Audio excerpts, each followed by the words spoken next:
All right, back again.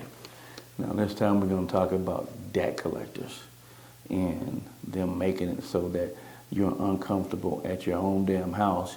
You're afraid to answer the phone. Um, you don't want to talk to anybody, and you just feel bad. And you end up with low self-esteem because you're in debt. And then you make an even bigger mistake and you go through one of these companies that they don't have any lawyers on staff, and basically they claim that they're going to negotiate the debt for you, and basically all they do is send them a couple letters and the company says no, and they just keep sending them the same damn letter over and over again. Nothing happens, but they keep taking your money.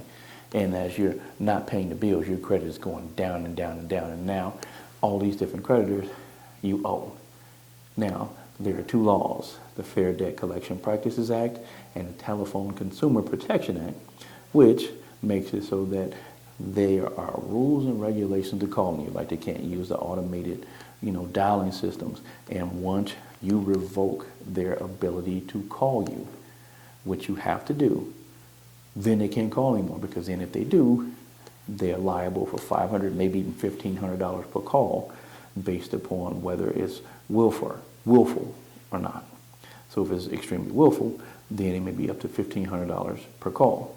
Now, there are many lawyers that actually deal with these type of cases, and you can look them up online in your area and talk to them and say, hey, I told them not to call, I sent them a letter not to call, and they just refuse, and they keep calling, and then they call several times a day.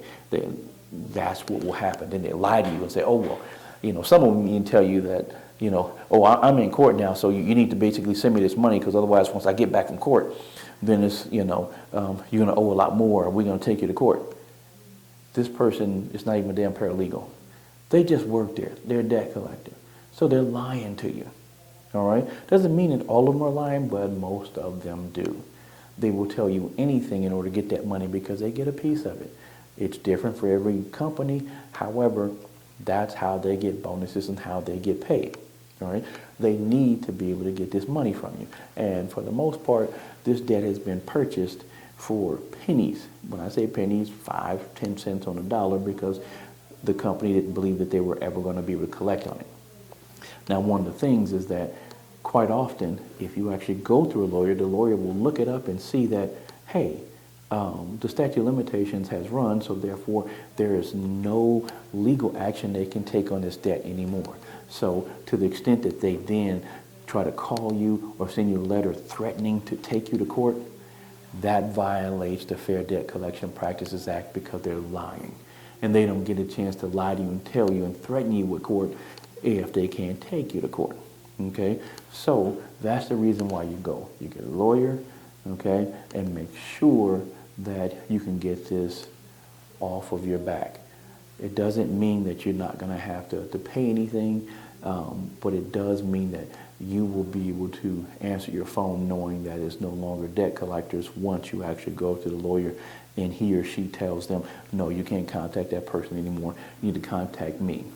And for the most part, the only time they're going to contact that lawyer is, in response to the lawyer saying, hey, this is how much we're going to give you and this is all you're going to get. Now, it doesn't mean that it's going to go that way all the time, but it will be so much better for you. And you won't have to worry about things, and you'll be able to clean up your credit, because there's one thing that you can do, especially with these type of creditors. What you can do is what's called a pay for delete. What that means is that you pay a certain amount of money. Let's just say you owe $10,000, okay? And they bought it for the debt for like $500, okay? If your lawyer can negotiate a deal, let's just say pay $1,500, but it needs to be a pay for delete. What that means is that once I pay the $1,500, they delete it from your credit. That is the best way of doing things. It doesn't mean that everybody will allow it, but many will.